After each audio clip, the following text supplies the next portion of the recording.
Como sempre, solicitamos a comparecencia do presidente Feijóo para que nos explique a súa política laboral e, como sempre, dende o inicio da legislatura, esta solicitude de comparecencia foi rexeitada. A nosa proposición de lei defende que todos os impostos que soportan os galegos e as empresas que operan en Galiza o xestione a Facenda galega e repercutan, por tanto, na Facenda galega. Esta proposta conleva a incorporación plena do imposto de sociedades ao noso sistema de financiamento para que as empresas que operan en Galiza tributen a Facenda galega pola actividade económica xerada en Galiza.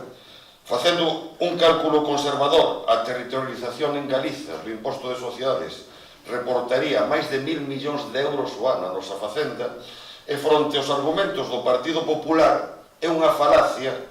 afirmar que o sistema de concerto é un sistema prexudicial para Galiza. Reganose a historia do reiterado incumprimento de todas as leis urbanísticas e ambientais dende o minuto 1 até agora. Todas, ten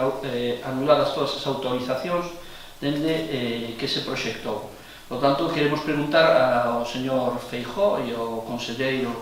a conselleira de Medio Ambiente ou ao conselleiro de Industria, que corresponda, responder que se está de lado do interés xeral dos galegos e das galegas,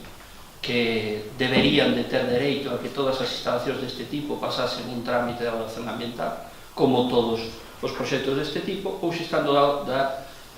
empresa, unha vez máis. A ministra Pastor fai un razonamento argumental que é falso, non? Porque é certo que a AP9 é unha autoestrada que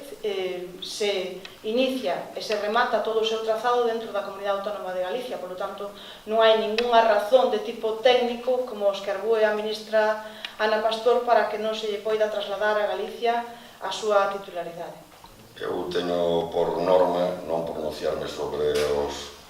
procesos internos de outras forzas políticas, ser totalmente respetuoso que as decisión libre, neste caso dos militantes do Partido Socialista, que a quen lle corresponde elixir o candidato a presidencia da Xunta por parte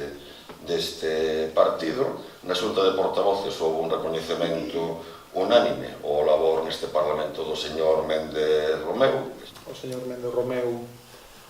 desde a distancia ideolóxica e mesmo desde a discrepancia sobre algunhas cuestións